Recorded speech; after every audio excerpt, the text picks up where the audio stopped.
Yes, thank you so much for having me. My name is Dr. Amanda Key.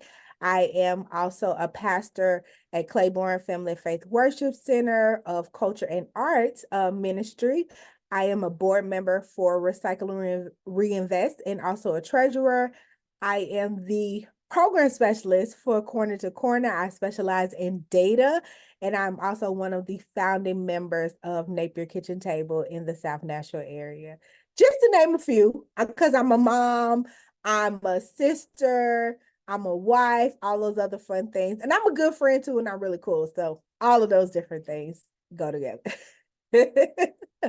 Oh, definitely. If I had to give it two names, because I talk a lot, it would be holistic advocacy. And the reason I say that is, I truly believe in people waking up every day and being their best selves.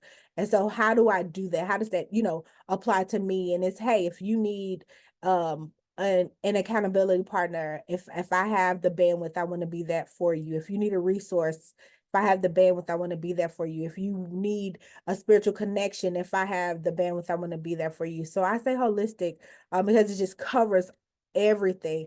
And I generally, well, not generally, I am primarily in the South Nashville, Napier, Suitcomb area, with the community of people I love so much. Southside. Oh, wow, wow. Such a fantastic question, Joe. My truth is my truth, and um this is my reasonable service. And what I mean by that is when we first moved, I'm from originally from Brooklyn, New York. And so when we originally moved to Nashville, we lived in South Nashville. But shortly after, my mom bought a house in East Nashville. So I'm really East Side of y'all. I graduated from Maplewood. But I went grew up in the East Side. And when I had my son, when I was 17, going on 18, when I had my son, I moved back into the South Nashville community. And so there was a lot that happened. I always say that South Nashville grew me up. South Nashville helped me put my big girl underwear on. Like it grew me into what womanhood was. And along the way, like there were things that happened. I sold drugs. I was a part of the problem. I wasn't always who I am in advocacy now. I was out there fighting in the middle of the street, and all the anything that you could think of, I felt like I was big and bad enough to do. And so why I'm drawn to the work, or why I'm a part of it now, is it's my reasonable service. I never was big about um and I this can be offensive, but I am who I am, and Joe, you know who I am. When I hear people who have done certain things in the community, and they say, "Well, I'm giving back," and it's like, no, you're not giving back. You owe it to the community. If you ever sold drugs and somebody mama bought you they kids Christmas money, you are in debt to that child. And so for me, this is my reasonable service. The least I can do, that I owe it to my community, that after God pulled me up and got me together and helped me, live a better life. And I saw over, the Amandas, where the boys and girls and the women and the children and the people who felt like I felt, because all I wanted was for somebody to give me a chance. I wanted for somebody to see me. I wanted somebody to, acknowledge my gifts and just give me a chance. I was like, if you give me a chance, I'm telling you that I'm smart and I'm talented and I'm all these things. And eventually somebody did, and that was my pastor. And I've been with her over 15 years, but she was the first person who took a chance on me. But that's where I am and why I do this work, is because I'm looking for more of the people who are just like me, who are like, man, if you give me a chance, I'm telling you, I'm gonna take off. So that's what draw me while I'm here, in the South Nashville community. People don't usually ask me these questions, so bless you for these questions, because I don't get to have these conversations a lot. But I think generally, like, it used to be Jews, I don't, I don't want to follow you, or I don't want to believe you, or I don't want to listen to you, I don't want to hear you. So that was like one of the challenges that I dealt with. And then just over time with consistency, like the respect, grew in the community. as well. And I think other challenges with anybody who does like nonprofit work or advocacy work is fighting to not be burnt out. Because sometimes you can get to a point where it's like, dude, I've, given you resources, I've taken you places, I have fed you, I can actually, people get burnt out, in this kind of work. And, we just but for me, it's my reasonable service. And two, understanding that somebody was frustrated with me too. So just having grace and that mercy to just take your time, people, and then knowing your boundary of, okay, I know that I have done all that I could possibly do. And if this person is not ready to change, go to the next on top of them so heavy, then it's time for me to exit, stay giving you the tools.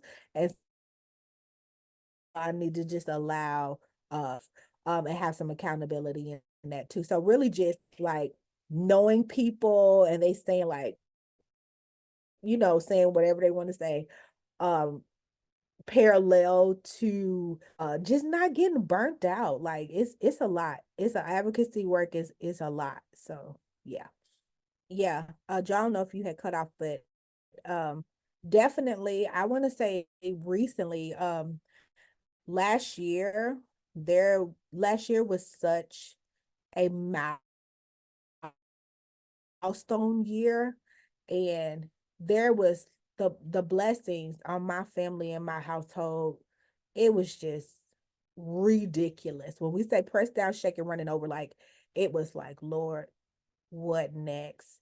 And my husband and his career, my son, our son, and him, finding his way. He'll be 20 this year. That's so crazy. We have a 20-year-old, and then myself with my career and just decisions that I have made and just relationships. And one day my husband came home, I think this was like September or October, and he was like, listen, I need to step away because we had been grinding boots to the ground, no vacations, no self-time, no downtime.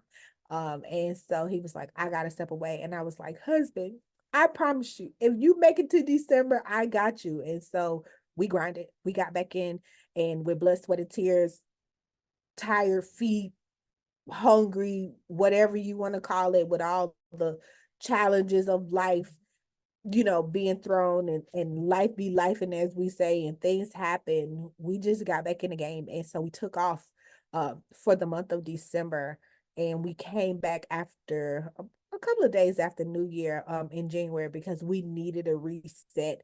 And I think so many times when it comes to advocacy work and the things we do, we forget that we do self-care is more important than anything. Because if we are not taking care of self, we can't do anything for anybody else. So we had a reset in December, and when we came back in mid-January, we were ready for whatever came to us. So yeah, we there are times where you feel like, why am I doing this? Like the people don't listen, they don't get it, they don't understand, or they don't want it. And whatever it is that comes to your mind in the line of work that you are in, like it gets exhausted. And you go, that scale is so big because there are points in that scale where you like have empathy and sympathy for somebody. There are points where you feel, just pity for a person, like dang, there are so many different emotions you go through. Some people you almost want to fight. Some people you just like, I don't want to see them again. I don't want to deal with them. God, mean, you just got to have a conversation because that don't make no sense how this person is acting and the stuff that they're doing. So you go through, a lot of like ebbs and flows of emotions and different things that happen because you encounter so many different type of people, and you learn people's stories, and you learn their whys and their whos, and they tell you about suicide, and they tell you about childhood rape, and they tell you about generational curses, and they tell you about how they walk barefooted from one county to another county of getting out of, a domestic violence situation or something that was abusive and crazy. And so you like, how do I take all of this stuff in and still say, sound and level myself. And it is so important. I can't say it enough that we all have to take moments to reset, because at the end of the day, our home is our first ministry. Our home is our first advocacy. And if we don't do our part in keeping those things together and level, then everything else means nothing. Yeah, there's more to it. There's a whole lot more to it. I would definitely say have boundaries. When I initially got into the work, like my heart was just spilling over. And, I wanted to take care of people financially. I wanted to do it for them. And you have to have boundaries. Without boundaries, issues happen. Without boundaries, mistakes happen. Without boundaries, you open yourself up to stuff. And it's like, my heart was there and my intentions were right, but it wasn't executed the right way. You have to have boundaries, and please protect yourself. And it's not that people are just so messed up in the ill will. It's warfare, y'all. It's spiritual warfare. It's spiritual warfare. And there are things that go on and that are in people's bloodlines and that are in people's lives that supersede anything that we know anything about. Because the truth is, people not going to tell you everything. They're going to tell you what they feel until they trust you. They want to tell you what they feel that will put them in a position that you would listen, that you would help, and that you would be the refuge for them. So don't get it twisted.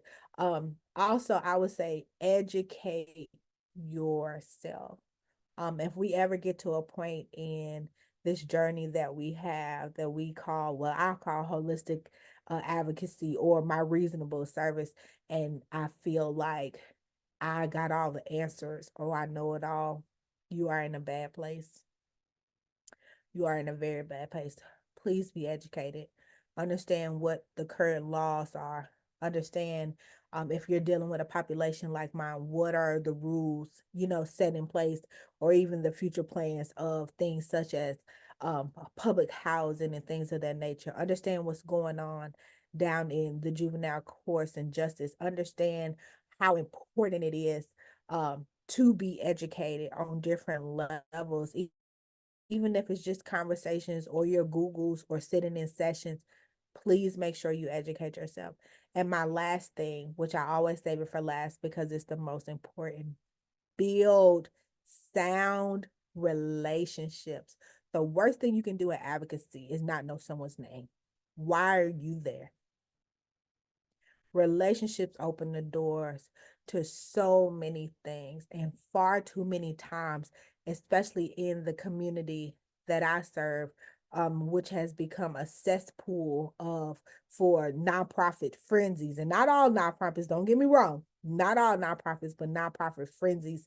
And what I mean by that is, hey, I come in, I get your information, I put your name on this tag, and I bring your kids some toys come Christmas. I bring your kids a turkey come Thanksgiving. I might see you around Easter, and maybe I have something for you in the summer. But other than that, there is no relationship. You don't know my name. You don't know the names and the ages of my children. You can't even tell me anything, about me and who I am. Relationships open the doors to longevity and long life. Think about it. People who advocated for you in your life, people who assisted you in your life, people who saw your talents and who gave you a chance. Y'all had relationships before they rendered any type of service or any help to you. You guys built a relationship. And in advocacy work, relationships are so important because it helps the people to be seen and to be heard. But if I'm a number, fine. Because every time you come in my door, I'm going to open it and I'm going to take whatever it is you got from me. And you can't get mad when you call me and ask me to show up somewhere because we have no relationship. We have no relationship. And so those would be my points to make sure that you do resets. Understand that home is your first ministry or your first advocacy or however you want to put it. Make sure you educate yourself and definitely build relationships, really good relationships. Something fun that I don't know. I feel like I'm such an open book. Like, people who know me know like I'm on the mic. I'm your girl. I'm gonna get you hype. Give me the bullhorn. I'm gonna do karaoke. I don't know. People know that I cook. They a lot of people have my food. Oh Lord. Okay. I'm gonna say my husband gonna laugh. I'm gonna say I'm a secret artist. I got some artwork around here. That ain't all of this stuff in the background. But I'm a secret artist. How about that? So according to the professional artists in my house, I am very abstract. I like surrealism because I can start with something so simple as like a landscape and end up putting the landscape in like a fishbowl. I don't know. It's just like whatever the vibe is. But I also like not having to have like detail or super defining or having an answer for something. So I think that's where like my abstract part of me is, but I'm also like um other parts of art for me, which I need to get my life together, y'all, is I like crafts. I just never finished them. Like I bought this whole knitting thing. I mean, like I went and got the all the different needles and I got the yarn and I went and bought the book and I talked to people that I know that knit it. I ain't knitted nothing. I got like this long string and it's just me learning the lesson. I I I really desire to do crafts. I just don't finish them. I don't finish them. Major objectives. Since being creative director slash artist manager, I am seeing a lot of injustice in reference to the art world when it comes to the city of Nashville. And so I think one of my main objectives, and I've already kind of slightly been working on this year is um artist exposure and artist support here in the city of Nashville. There is no need for us to find anyone else that is anywhere else. Because we have so much talent. Whether you sing, you dance, you climb up a tree. We got people like Ashley C who do woodwork. I mean, like, man, we got Jamerson, we got Woke, we got Zoo. Like we have all of these amazing, people here, whether it's natural opera and just all the things. I was at Island Vibes last night at this endometriosis kind of like forum, and the poets in the room, man, Black women standing tall, and it was amazing. And then our other friend, I can't remember his name, but he was there as well, and I know him from doing a poem. It was like he was talking to his mom. And it was just so beautiful. And so every time I see him, that's how I remember him. But it's too much talent here for them not to be recognized. And I think one of my main objectives for this year is to make sure that these artists get the respect and get paid the way that they deserve to. And I think for me also, my second one would be entrepreneurship advocacy, one working for Corner to Corner. You guys, we have really got it out the mud and really have built something that is very, very strong and impactful. And as we see the changes in our city with gentrification and just all the things that's happened, the city's moving, people are coming in and people are going out, and we don't need if we go out, it needs to be by choice and not by force. And one of the ways that we get to stay in and stay in successfully is through entrepreneurship, y'all. Ownership, us having our own and being able to feed our kids and teach them some things as well. So for me, I think my top two would be entrepreneurship as well as artist advocacy. Oh, wow. For a young me or a young woman who is in advocacy, I want to tell you first, sis, you're gonna be all right. I promise you, you will be okay. Um, make pray. Please make sure that you are praying praying about your connections and your steps. Your zeal and your ambition will get you in trouble because you want to do everything for everybody all the time. And that will pull you in too many directions. Um, please find a space for you. And even in that space, you can have multiple things. Like I do multiple things, but I have a lane. And I don't go outside that lane a whole lot.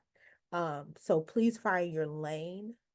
Understand that your ambition can get you in trouble because you are loving, but do everything prayerfully. Please pray, and you will be okay. Because sometimes I know you hurt. I know you confused. I know you don't know where to start. I know you don't know what you want to do first. It's okay. It will all work itself out once you figure out what your lane is. And your lane may be food. Your lane may be connecting people with the health department to make sure that their babies, get the shots and get the things to your lane may be education and you making connections within the school system. Find your lane and you are going to be just fine. It's not easy. It is not easy.